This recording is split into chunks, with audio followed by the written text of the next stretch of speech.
Tonight, the Dallas police chief opens up on immigration policies ahead of Governor Abbott's deadline with millions of dollars in funding at stake. We will have to make some adjustments, but we are not immigration officers. A surprise apology in Tanner Horner's sentencing trial. His mother's message to the family of Athena Strand. I'm so sorry. I'm so sorry. Pay raises for Fort Worth ISD teachers plus another campus could face a potential closure. I'll have the latest on these developments coming up. A little bit of rain in my forecast, and I have a big warm-up too.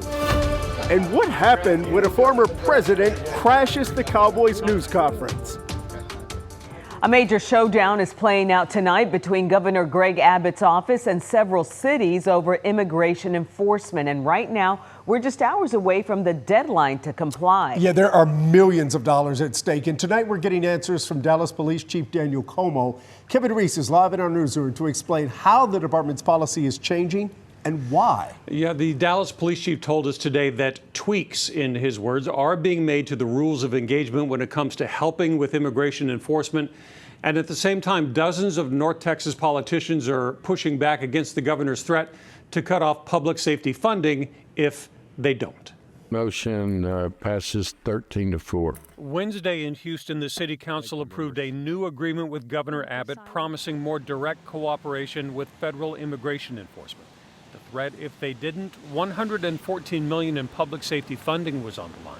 Governor Abbott said it's a start. We just need to make sure that the police department goes along with the verbiage that we agreed to in what the city of Houston passed. And how soon do you expect that could happen? It better happen in the next 24 hours. But what about Dallas? The same threat holds true here, with $32.1 million in public safety grants and $55.1 million in FIFA World Cup funding at risk, unless the governor gets an ICE cooperation agreement he prefers. We have not participated in any ICE operations where we're going after undocumented individuals. On Wednesday, Dallas Police Chief Como said changes are being made.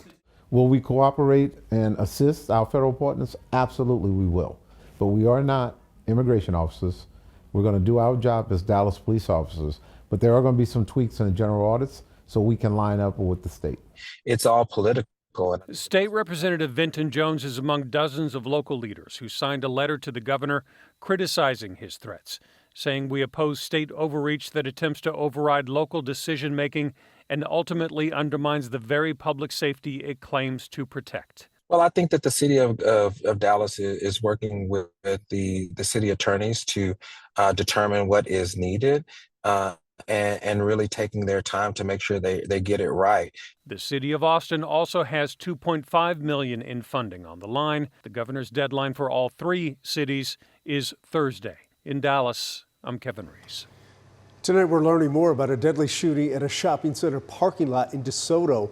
One person was killed and several others wounded just after midnight on Northampton Road near Pleasant Run.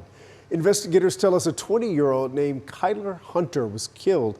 DeSoto police haven't made an arrest, and while they consider this shooting an isolated event, they're asking the public to share photos and videos from the scene. The defense is now presenting its case in Tanner Horner's sentencing trial. They are trying to save him from the death penalty for the murder of 7-year-old Athena Strand.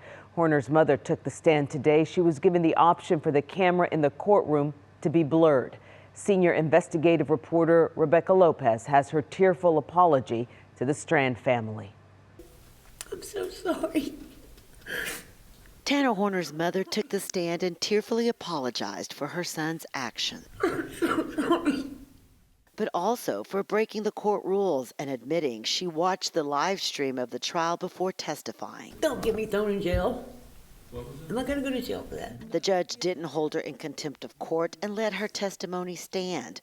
Before the tears, she walked the jury through Horner's difficult childhood, describing instability, chaos, and anger. Did you ever see him hit a wall? Yeah. What would he hit the wall with?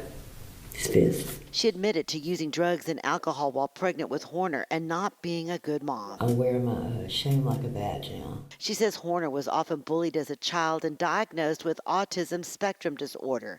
The defense tried to show the jury another side of him, playing a video of Horner with his young son taking his first steps. But his mother says he was often overwhelmed about being a father and would ask her to pick up the child. I was scared, I think, of hurting the baby. When asked about Athena Strand's death, she didn't hold back. I'm so mad at him. I want to just tear his up. Horner watched her testimony with little reaction and watched his mother leave the courtroom in tears. In Fort Worth, I'm Rebecca Lopez. Our gavel-to-gavel coverage of the trial continues tomorrow at 8:30. You can watch on your phone through the WFAA app or on TV with our streaming app WFAA+. Defense Secretary Pete Hegseth just fired the Secretary of the Navy while the U.S. enforces a naval blockade in the Strait of Hormuz.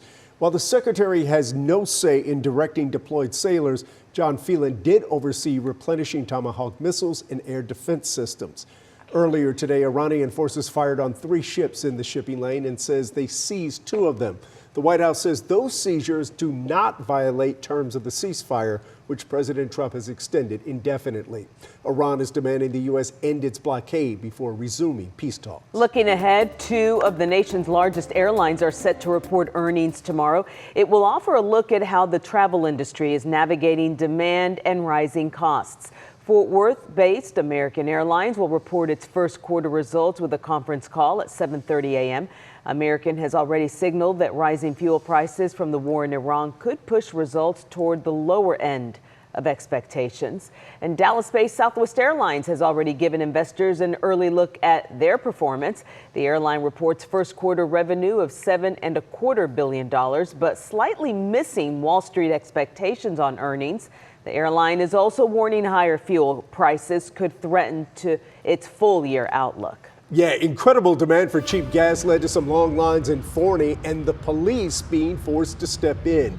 Just for today, the new BJ's Wholesale Club sold gas to its members for $2 a gallon. The HEB next door tried to get in on the action and slashed its price to $1.77. Well, that sparked a rush to the pump, and by 5 p.m., Forney police said the lines made the surrounding roads so unsafe, they ordered both stores to end the special pricing immediately. Fort Worth ISD will consider more layoffs at the next board meeting. They're also considering closing the International Newcomer Academy. Adriana de Alba found supporters desperate to save it. It's more than a school. Faiha Alatrash says the International Newcomer Academy is a family. It has been a very stressful week. The school serves immigrant and refugee students, those who don't speak English, and it could soon close. Fort Worth ISD leaders are considering this as the district is under a state takeover, focusing on enrollment and reallocating resources. It is a huge impact. It is life-changing impact on these kids' life.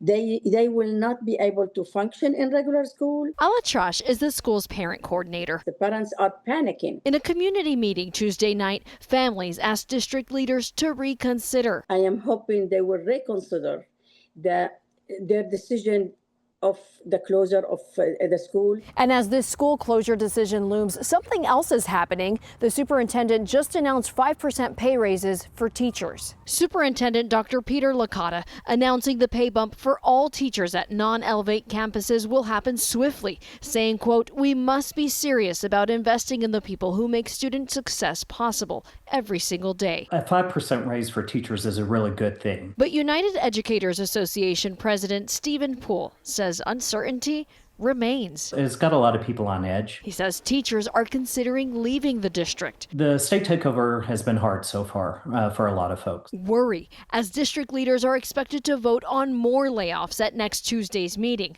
For families and teachers, it's a waiting game with more possible changes still ahead. In Fort Worth, I'm Adriana de Alba.